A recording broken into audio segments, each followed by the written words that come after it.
for some of these niggas. Just don't listen. Got me a pen. Walking the spot is lit. Yeah, we told her not. Yeah, and Puffy I quit out the act and I couldn't fuck with it. Yeah, I know. Can you shut up? Them hoes y'all fight. I swear. Niggas just don't listen. Got me a lot of lit.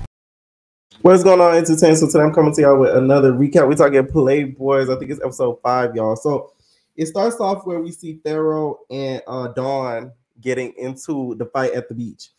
Dawn got Pharaoh so good. See, Pharaoh, you can't be pulling hair the whole time now, no more. He was trying to, I guess, pull Pharaoh's hair. Pharaoh was trying to, keep going with the Kung Fu Panda type of kick. He tries to keep going with the Kung Fu Panda type of kick, but it wasn't hitting. Dawn kept getting him. He ended up on the floor by like 3 times. The editors, whoever is editing this, y'all shady, because Pharaoh gonna say, "Oh, I never got dropped before. He was the only dude to drop me. I had my Balenciaga shoes on. Why you playing football with Balenciaga shoes? That's a question, 1. And 2, the editors told us otherwise because you got dropped like 3 times. Okay, so that was kind of funny that they kind of showed that. And then we find out that Zell used to play football. He said he used to play football through high school and college. He was like, I don't know if y'all gonna believe it or not. I believe it. Okay, he does give very much, football that was on the down low in grade school type vibe. So it's like I get it. Like I could see that. So Dre Baby is picked as one of the captains. I'm sick of the fat jokes. And y'all know I'm good for a good fat joke. But like I'm getting sick of it, okay? Even Maul, like during this episode, he's like, Dre Baby, he's a big dude. He's a big dude. Okay, we get it. He's a big dude. Like, we get it. Especially with these physical activities, we know he's a big dude because he's a big dude. Like, we get it. So, while they're playing the game, they're playing the flag football or whatever. They playing the music, the white people music. They having fun, and then a car pull up. Dilly's in there. Child, Dilly come out the car. Dilly's do-rag was huge. I'm wearing the do-rag right now, but Dilly's do-rag was thick.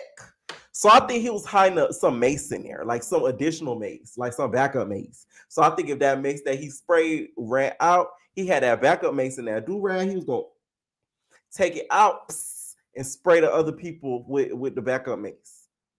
Because the do-rag was thick. He is spraying Solo.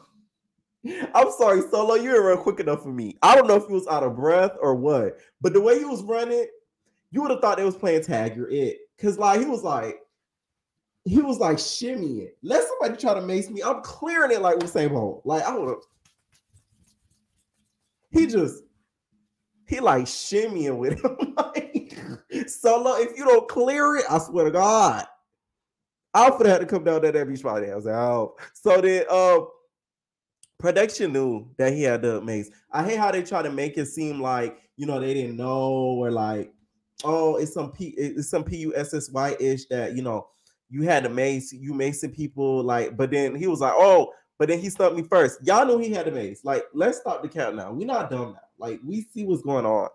Y'all know y'all pat these dudes down when y'all going in the scenes and stuff like that. He had the mace. Y'all knew he had the mace. That was gonna cause for a good scene, and that's just that on that.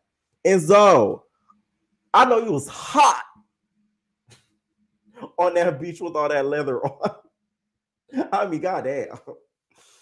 I'm just saying. So then he is a Mason Solo, and they show him in a car basically talking to production. So he's just like, Dilly's just mad. So he's like, what you mean? Like, I'm from VA, bitch. That's what we do. Yeah. And I'm gonna do it again. And if I go back home, we gonna mace. Everybody gonna get mace. Karen gonna get mace. Production gonna get mace.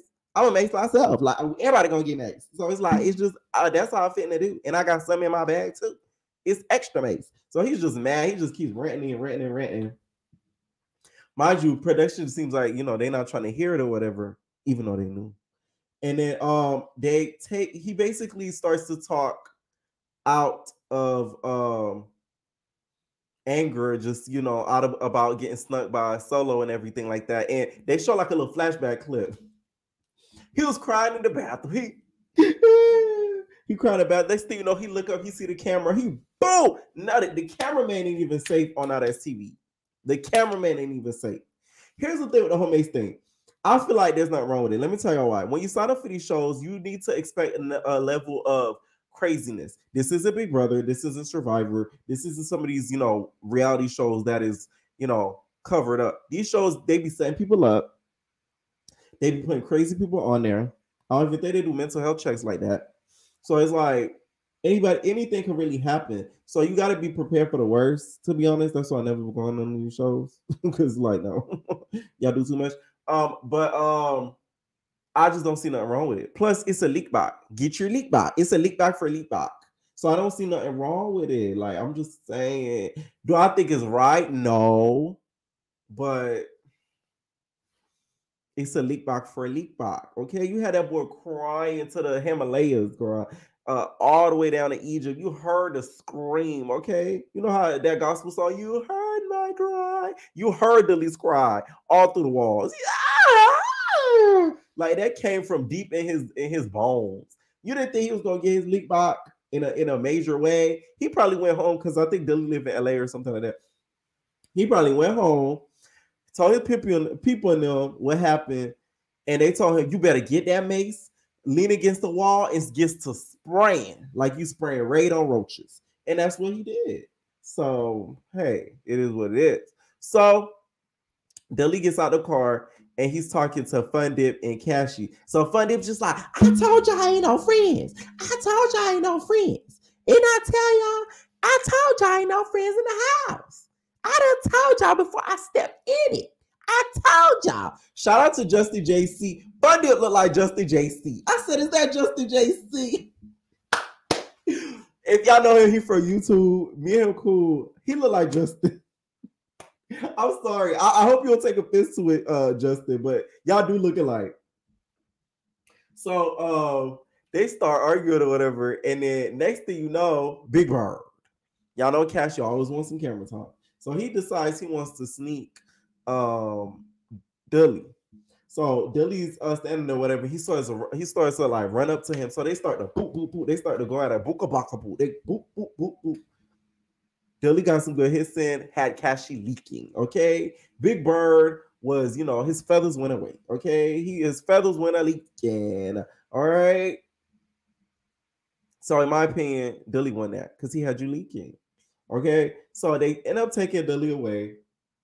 Cashy's talking stuff, and the reason why he fought him, he said he didn't really like him like that from the jump or whatever. I just feel like he saw it was an opportunity just to get another fight in, to be honest. They take Dilly away and they show like all like the goodbye messages or whatever. And she's like, next time I see you, bitch, we gonna fight, bitch. Fuck you, tell you straight, nigga. Yeah. And I heard you kissed me at the reunion, nigga. So what's that? And I'm like, wait. He said he kissed him in his sleep. Why wasn't this aired and talked about? What was that about? Dilly needs to clarify that because I looked at the blogs. I ain't seen him clarifying that. That's weird if you did that, Dilly. You kiss him when he, not unconscious and he's not that. Was it that same day Papa came and fought him? I want to know. And Big Mac lets us know that he had to pay for Dilly's, I guess, fare back or like trip back or something like that. And he said he had to pay $40. And when Dilly heard that was the amount he had to pay to, get some sort of fare or something done or his belongings packed up or something to that effect, he said $40. I was like, oh. You put this on bling bling. How much? I let it go for about $40. $40? Look, man, $35. Same effect Dilly had. He said $40. So apparently Big Mac says that he covered, the bill for that. And he basically calls him a broke nigga. I low-key don't believe this for some reason. It's too far-fetched. Like, we didn't see them being that cool in the house. I just feel like he kind of like, he was like, embellishing that story. I don't see it being true. Like, out of everybody, you all of a sudden just wanted to volunteer to give him $40. That's random. I don't believe it, but okay. So then after that happens, we see during the game, they call Big Mac Krishan. To me, Mac is the male version of Kashmir, not Krishan. He's the male version of Cashmere. Like they talk alike, they act alike. Like that's Cash in a male body. So y'all see Mal continues with the Fat Joe since confessional, talking about Dre baby. He surprises him and he's a big dude. He's just a big dude. Okay. So they on their way back to the house, and Dawn even calls out production because he was just like, make sure we protect it next time. I'm like, this would have been the time for y'all to be protected. Ain't gonna be no next time. If he could get away with this, y'all could get away with anything. And apparently, Max in his confessionals, Billy had a bag of tricks and Mace and concocted plans in there. Okay, he put out his bag of tricks, and he said, "Look in there," and there was razor blades, tasers, okay, shanks, mace, bear mace. Where's my mind where you need her to eat up that mace? Like, damn. So she ends up pulling they end up pulling off whatever, and then that's when Dawn comes off production and they end up getting to the house. So they get to the house, they're cooking, showering or whatever, because later on in the night they're gonna go to the club. So we see Solo and Papa talking about Billy. Kendall's fake. Because wasn't y'all coming into the house as besties? So what happened? Y'all just all of a sudden just fell out for no reason. You saw that the whole house was kind of against about the Mace, and then like you just went along with the crew. It's just like, okay. They all go to the club and then they all start having fun or whatever.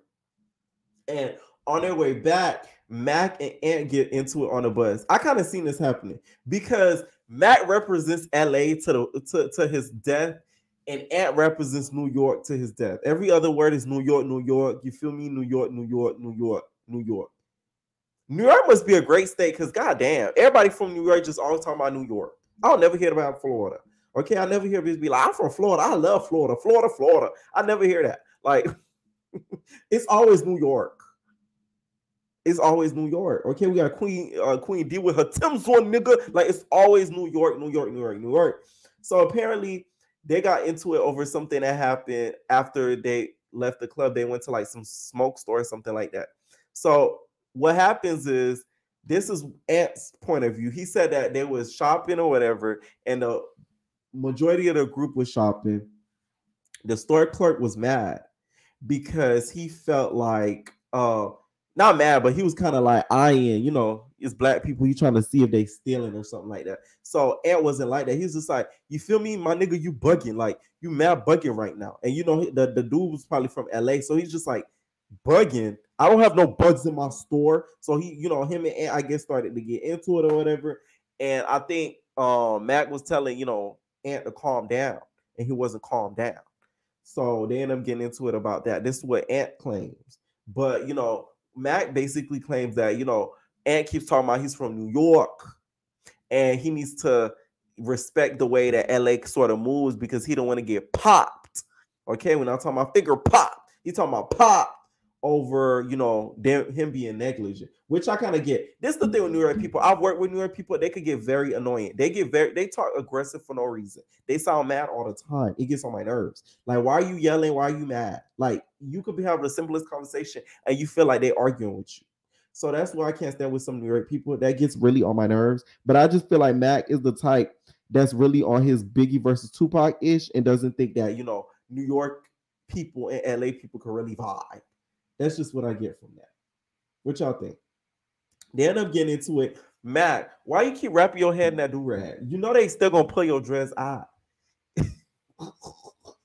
They gonna sprinkle like parsley once in a blue moon. You do know that, right? So stop putting it in that do-rag. It's gonna come out. It's gonna come out.